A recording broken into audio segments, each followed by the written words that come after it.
Halo, ketemu lagi dengan saya, Fadil Surawati di Kuliah Manajemen Proyek. Setelah kemarin kita belajar tentang mengantar manajemen proyek, hari ini kita akan memahami konsep motivasi dan kepemimpinan dalam proyek konstruksi. Nah, bahan kajian yang akan kita bahas mengenai menganalisa motivasi, kemudian bagaimana membangun motivasi, tipe kepemimpinan, dan gaya kepemimpinan. Di video kali ini, saya akan belajar tentang motivasi terlebih dahulu. Oke, sebagai pengantar materi motivasi, beberapa hal yang akan kita bahas. Yang pertama adalah bagaimana menganalisa motivasi, dan yang kedua bagaimana membangun motivasi tersebut. Kaitannya dengan menganalisa motivasi, kita akan lihat apakah motivasi, kemudian memahami kebutuhan dan memahami perilaku. Sedangkan membangun motivasi, kita akan mulai dari menilai sikap, kemudian bagaimana kepemimpinan yang baik, bagaimana meningkatkan komunikasi, meningkatkan budaya tidak menyalahkan, membangun kerjasama, dan mendorong inisiatif. Oke, bagaimana menganalisa motivasi? Apakah motivasi? Jadi motivasi itu definisinya merupakan kemauan atau dorongan untuk bertindak atau melakukan sesuatu gitu kan. Nah, manfaat memotivasi bagi seseorang mampu mendorong kemajuan organisasi melalui inisiatif-inisiatif baru yang muncul dari anggotanya. Kemudian siapa yang dimotivasi? Utamanya sih diri sendiri gitu kan. Setelah diri sendiri termotivasi, pastinya kita akan menularkan motivasi tersebut kepada orang lain, baik atasan maupun bawahan gitu kan. Sebagai bawahan pun tidak ada salahnya untuk memberikan motivasi pada atasan juga ketika kita menunjukkan etos kerja yang baik. Yang kedua, dalam memahami motivasi itu kita harus memahami kebutuhan dulu gitu kan. Nah, orang yang bekerja dengan baik itu biasanya karena diberi kesempatan dan dorongan yang tepat sesuai dengan kebutuhannya. Nah, menurut si Maslow, si Abraham Maslow ini, suatu tingkatan kebutuhan manusia itu mengikuti tingkatan kebutuhan yang dia buat. Jadi ada yang kita sebut sebagai segitiga Maslow. Jadi tahun 1970 dia merumuskan suatu segitiga tingkatan kebutuhan manusia itu dimulai dari bawah bacanya. Dari biological and physiological needs. Jadi kebutuhan pokok manusia gitu kan, seperti makan, minum, tempat tinggal gitu kan. Itu adalah kebutuhan pokoknya. Nah, setelah dia terpenuhi kebutuhan pokoknya, biasanya dia sudah mulai naik ke safety need. Jadi dia mulai memikirkan tentang protection, security, order, law gitu dan sebagainya. Sehingga biasanya kalau kebutuhan pokoknya sudah terpenuhi, orang mulai memikirkan untuk ikut berbagai macam asuransi misalnya. Kemudian setelah jaminan kehidupan dia aman gitu kan, dia sudah ikut jasara harja, dia sudah ikut jaminan kesehatan dan sebagainya, biasanya dia sudah mulai naik lagi ke belongingness and love needs. Jadi kebutuhan sosialnya gitu kan. Jadi dia mulai membangun relasi dengan komunitas tertentu gitu kan misalnya. Atau dia sudah mulai membangun keluarganya dalam tingkat yang lebih luas gitu kan. Nah, itu biasanya setelah kebutuhan keamanan yang terpenuhi, dia mulai ke kehidupan sosialnya atau kebutuhan sosialnya. Kemudian setelah kebutuhan sosialnya terpenuhi, dia mulai naik lagi ke esteem needs, yaitu kebutuhan untuk memenuhi harga diri, misalnya pencapaian, status, responsibility, reputasi gitu kan. Jadi dia sudah mulai memikirkan bagaimana harga dirinya naik, misalnya nih orang sudah mulai apa namanya memikirkan karirnya bagaimana ke depannya, misalnya dia harus misalnya ikut kursus atau dia harus menempuh proses asesmen atau mungkin dia mencoba nih terjun ke dunia politik, pengen jadi wakil rakyat misalnya. Nah, itu sebagian dari esteem needs. Kemudian setelah kebutuhan harga dirinya terpenuhi, dia mulai ke cognitive needs, yaitu kebutuhan pendidikan. Biasanya setelah misalnya menjabat sebagai wakil rakyat gitu kan, dia merasa pendidikannya masih kurang sehingga dia harus menempuh jalur pendidikan misalnya untuk meningkatkan pengetahuannya untuk agar dia bisa lebih bijaksana dalam mengambil keputusan misalnya. Nah, itu bagian dari cognitive needs. Kemudian dia sudah mulai memikirkan bagaimana memaknai hidup dan sebagainya. Kemudian setelah itu dia mulai setelah kebutuhan pendidikannya terpenuhi, dia mulai ke aesthetic needs, yaitu kebutuhan penampilan kayak gitu kan, karena sudah rasanya sudah berpendidikan, sudah punya jabatan gitu kan, berarti dia harus memperhatikan penampilannya dia gitu. Jadi mulai dari kecantikan, mungkin dari tampilan, pakaian dan sebagainya. Nah, itu sudah mulai mungkin memikirkan merek, branded dan sebagainya gitu kan. Yang terakhir sebenarnya adalah self actualization. Jadi orang itu sudah nggak punya lagi kebutuhan apapun, dia cuman pengen mengaktualisasi dirinya aja gitu. Jadi pengen apa ya, hanya pengen tahu sih atau ikut membantu perkembangan yang ada saat ini apa, kayak gitu kan. Lalu hanya untuk, apa namanya, memenuhi kebutuhan terhadap pengembangan dirinya saja dan, mungkin lebih banyak sudah tidak memikirkan kebutuhan pribadinya gitu kan, harusnya sudah mulai memikirkan bagaimana untuk membangun dalam lingkup yang lebih luas kalau aktualisasi diri itu. Nah, itu adalah menganalisa motivasi. Jadi ketika seseorang itu sudah lewat misalnya kebutuhan dasarnya gitu kan, ketika kita challenge, "Nanti saya kasih reward, uang tertentu," pasti dia udah nggak tertarik gitu kan.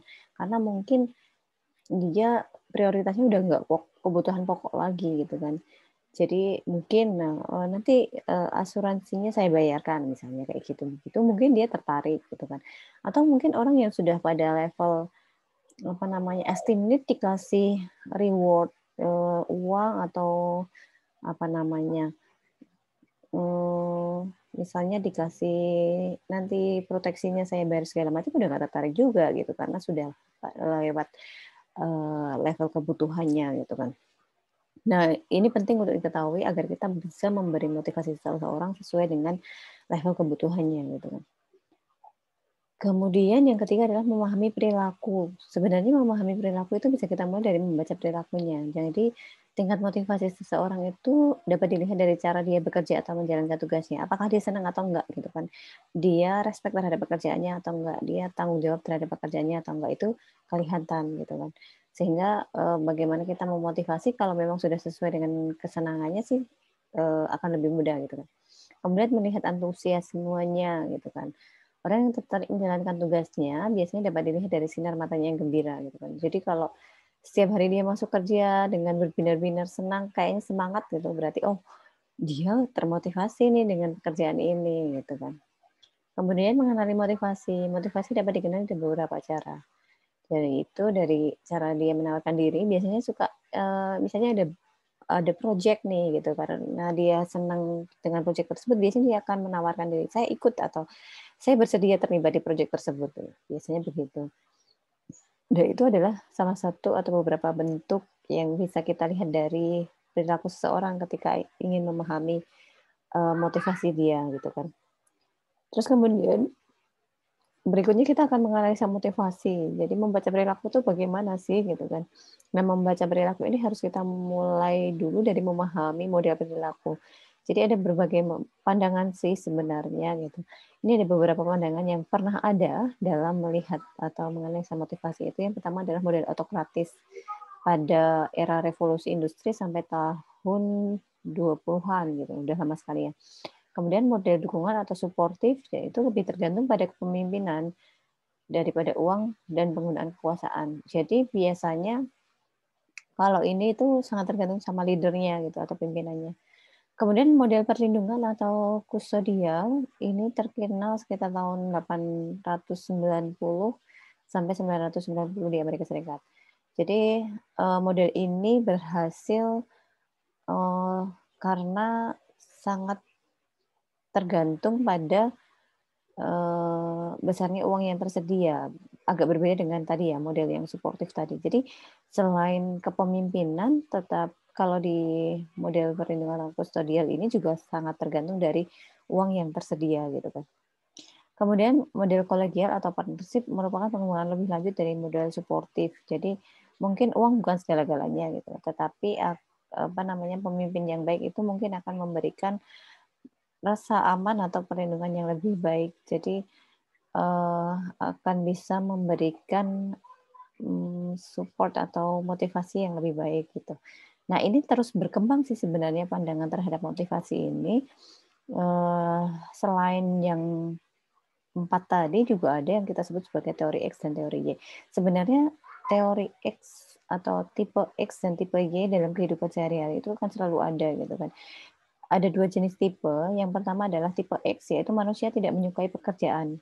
Jadi harus dipaksa, dikendalikan, diarahkan, dan diancam dengan hukuman agar mereka berusaha untuk mencapai tujuan organisasi. Jadi ada orang-orang tertentu yang memang dia harus ada deadline misalnya ketika harus bekerja kayak gitu kan. Sebenarnya deadline itu kan sebuah ancaman ya.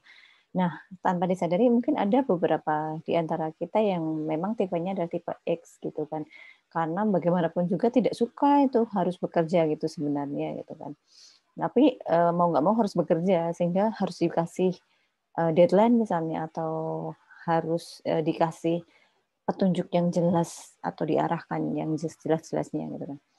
Nah, biasanya dia suka diperintah, ingin menghindari tanggung jawab, dan memiliki sedikit ambisi, dan yang pasti menghendaki jaminan yang cukup. Biasanya orang-orang yang seperti ini tidak ambisi terhadap menjadi pimpinan gitu kan. Tetapi dia maunya pokoknya hidup dia terjamin, gaji pasti, tanggalnya misalnya, terus kemudian ada jaminan kesehatan atau jaminan pendidikan, dia pasti tertarik gitu. Tetapi dia nggak akan pernah mau untuk dipilih jadi pemimpin gitu kan. Beda dengan manusia tipe Y. Kalau manusia tipe Y ini, dia itu usaha dan usaha fisik dan mental diperlukan dalam pekerjaan menurut dia gitu kan. Sehingga tidak hanya fisik yang bekerja, tetapi mental juga harus terus ditingkatkan kata dia. Kemudian pengendalian dari luar bukanlah cara yang terbaik, lebih utama adalah kesadaran diri. Jadi orang-orang tipe Y ini sudah memiliki kesadaran diri untuk bekerja dengan lebih baik gitu, tanpa harus dipaksa atau diarahkan. Kemudian pendapatan sesuai dengan prestasi. Kalau orang-orang tipe Y itu agak gengsi kalau misalnya memperoleh sesuatu tanpa harus bekerja gitu kan.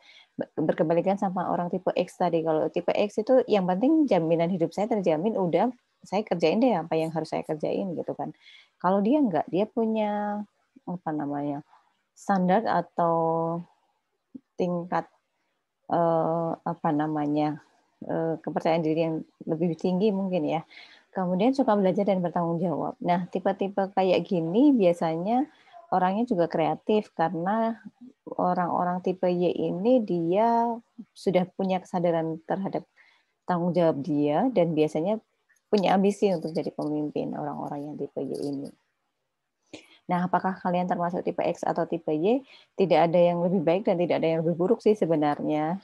Karena memang Tuhan menciptakan dua sisi kehidupan yang berlawanan dalam kehidupan ini ya, selalu ada hitam putih, baik buruk kayak gitu. Tapi bukan berarti ini ada yang baik, ada yang buruk, tidak. Apakah hitam lebih baik dari putih? Enggak juga gitu, enggak selalu ada sesuatu yang berkebalikan itu, satu lebih baik dan satu lebih buruk. Ada yang setara gitu, tetapi memang sifatnya berbeda. Nah ini, cara menganalisa motivasi atau mengenali motivasi, itu biasanya dimulai dari suatu kebutuhan gitu kan. Karena kayak misalnya makan gitu kan, kebutuhan akan makan manusia itu akhirnya menimbulkan keinginan, mau makan nih gitu kan. Sehingga akan menyebabkan tensi. Jadi kalau lama-lama nggak makan kayaknya tekanan untuk pengen makan itu semakin tinggi gitu kan. Itulah yang disebut tensi. Jadi bukan tensi darah ya, tetapi tensi tekanan gitu kan. Sehingga biasanya setelah itu menimbulkan tindakan. Kalau ada makanan ya pasti makan gitu. Bahkan kalau misalnya nggak ada makanan pun kadang orang sampai melakukan kejahatan untuk memenuhi kebutuhan tersebut gitu kan.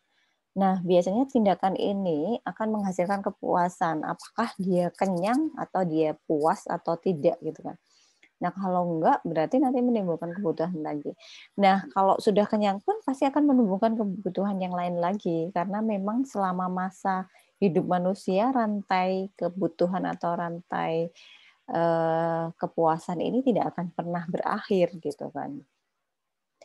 Oke, berikutnya ini juga bisa kita lihat situasi motivasi itu.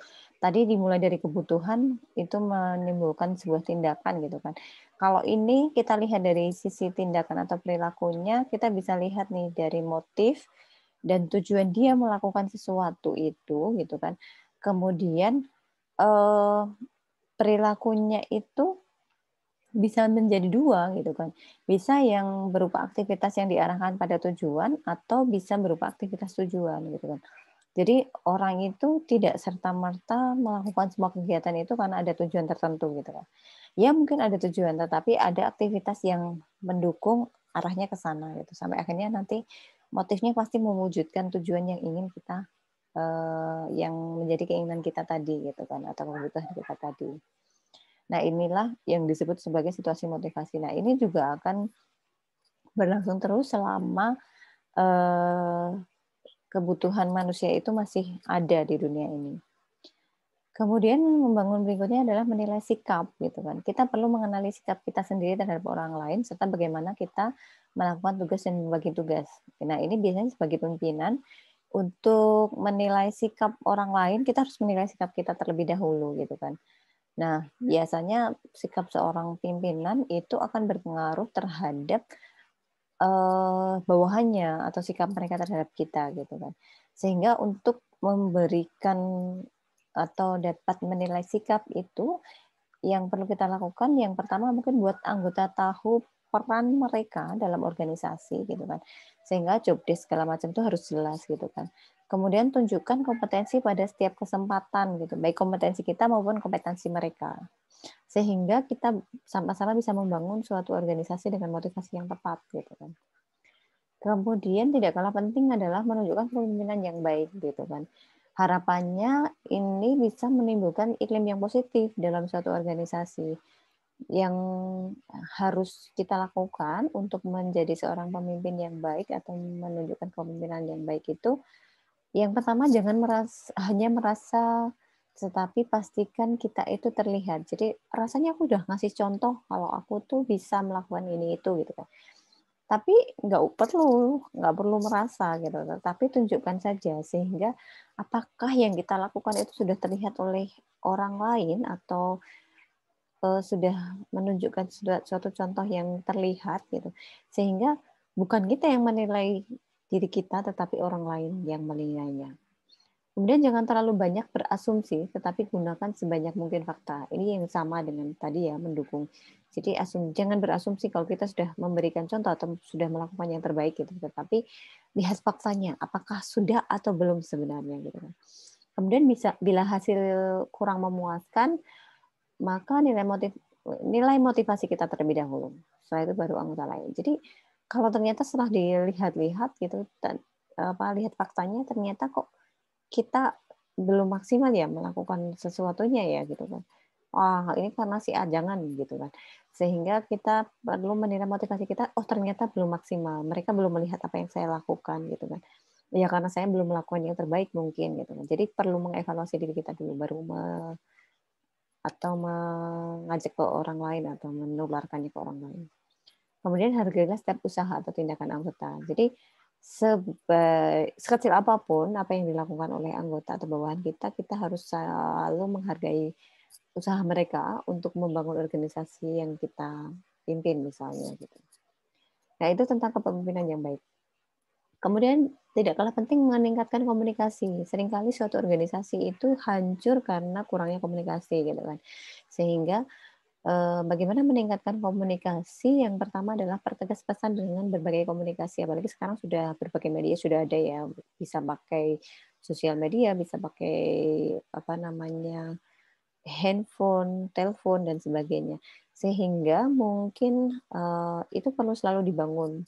Meskipun, komunikasi secara formal itu tetap harus dijaga ya, melalui surat dan sebagainya, itu tetap harus ada gitu kan.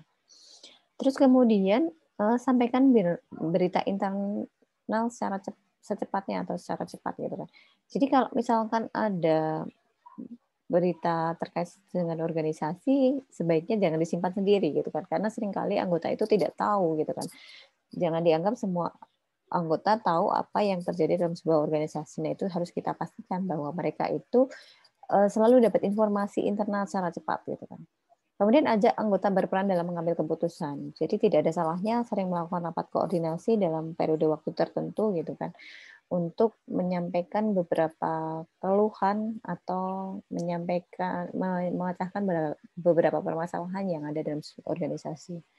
Kemudian kurangi ketidakpastian dan beri sebanyak mungkin informasi kepada anggota. Ini sama kaitannya sama tadi ya, masalah berita yang didistribusikan secara cepat gitu kan. Jadi, eee, orang atau anggota sih pada dasarnya cuma butuh kepastian. Jadi kalau misalkan jawabannya itu nanti gitu, kita cuma butuh diinformasikan, iya nanti akan dijawab pada waktu kapan, kayak gitu kan.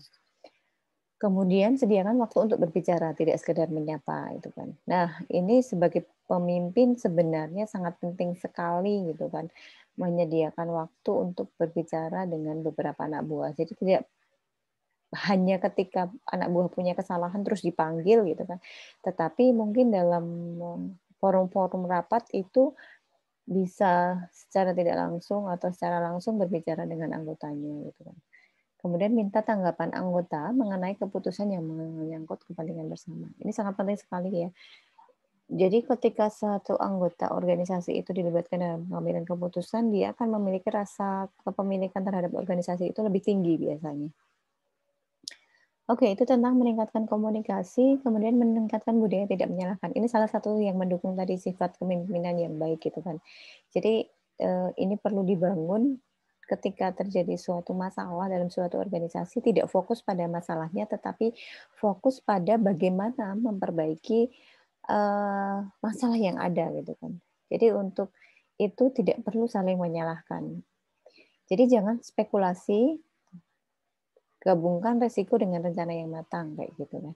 Jadi perencanaan suatu, apa namanya, organisasi itu sangat penting ketika menangani suatu project misalnya, itu harus memperhitungkan, resiko yang akan terjadi, gitu. Sehingga ketika terjadi permasalahan kita kembalikan apakah resikonya yang sudah kita perhitungkan itu, eee, sudah kita pikirkan solusinya, kayak gitu kan. Kemudian berikan pujian dan penghargaan yang baik walaupun ada target atau rencana yang meleset. Jadi memang selalu fokus terhadap sisi positifnya gitu. Ketika seseorang itu melakukan kesalahan karena memang manusia itu tidak pernah sempurna ya. Jadi kita mencoba menerima kesalahannya, kemudian tidak fokus di situ tetapi kita fokus pada kompetensi atau kemampuan dia untuk menyelesaikan masalah itu gitu kan. Kemudian bahas kesalahan atau kegagalan secara tegas tapi pantas dan jangan salahkan orang lain. Karena pada dasarnya manusia itu ketika punya salah secara tidak langsung sebenarnya pada hati nuraninya pasti sudah merasa gitu kan. Sehingga tidak perlu selalu menyalahkan atau mengungkit-ungkit kesalahannya gitu kan. Dan jangan sampai sebagai pemimpin atau pimpinan kita menyalahkan seseorang di tempat umum atau misalnya dalam situasi rapat dan sebagainya. Mungkin perlu dibicarakan secara pribadi gitu kan, tanpa mengesampingkan bahwa dia memang bersalah, jadi memang harus dikasih tahu kesalahannya. Nah, kemudian membangun motivasi berikutnya adalah dengan cara membangun kerjasama. Jadi unsur dasar motivasional adalah kerjasama. Jadi biasanya orang mau dimotivasi atau termotivasi karena memang ada kaitan atau kerjasama dalam, suatu hubungan tertentu gitu kan. Kemudian selalu pastikan keinginan atau harapan kita dimengerti oleh anggota lainnya gitu kan.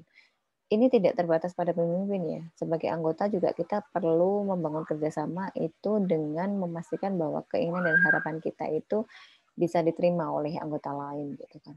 Kemudian berikan dukungan terhadap tugas yang tanggung jawab anggota lain. Jadi ketika tugas kita sudah selesai, kita melihat teman kita masih dalam kesibukan gitu, karena sebenarnya dia nggak malas-malasan, karena memang beban dia lebih banyak misalnya, nah tidak ada salahnya kita membantu gitu kan. Kemudian bila ada masalah, jangan langsung menegur gitu, tapi, eee, kembali lagi jangan menyalahkan, kita mencoba mencari suasana yang lebih baik dengan, misalnya memberitahu secara pribadi atau misalnya nanti kita fokus memberikan solusi gitu kan. Kemudian perlu alasan dan penjelasan yang pantas untuk menolak ide atau permintaan dari anggota lain atau pimpinan gitu kan.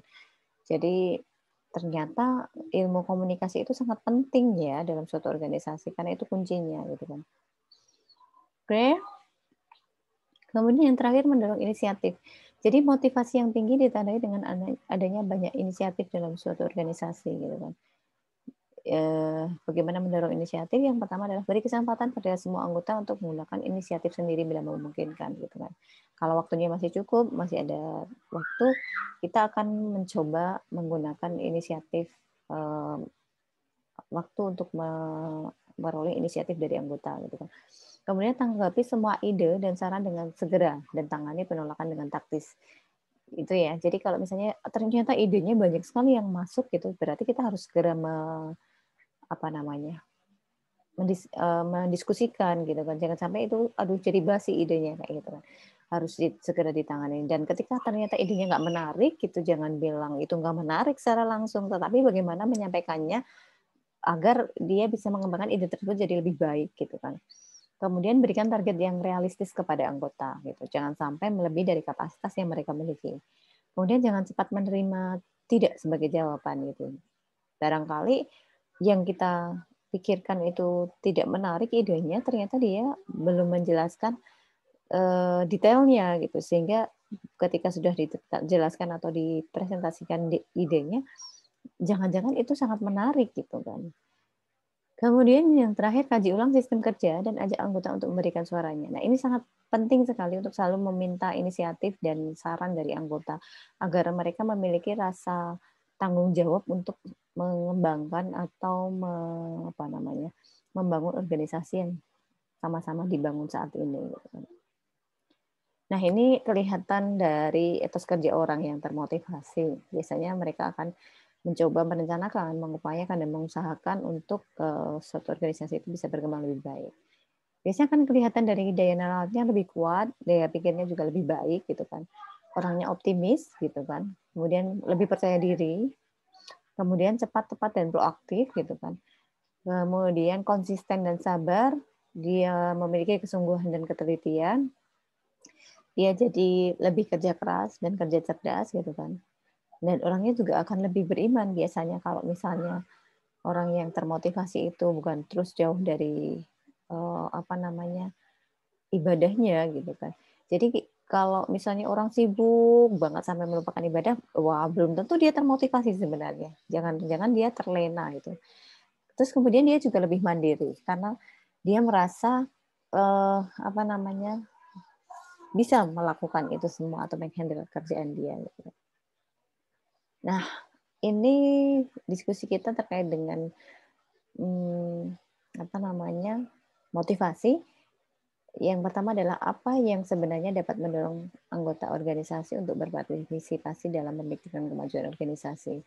Kemudian yang kedua, apa yang sebaiknya dilakukan pemimpin agar anggota organisasi termotivasi dalam mengambil partisipasi dalam memajukan perusahaan. Nah, ini akan kita diskusikan di kelas. Mungkin untuk video motivasi sampai di sini dulu. Nanti akan saya lanjutkan di video selanjutnya untuk kepemimpinan. Oke, itu saja dari saya. Terima kasih atas perhatiannya. Sampai ketemu di video selanjutnya. Assalamualaikum warahmatullahi wabarakatuh.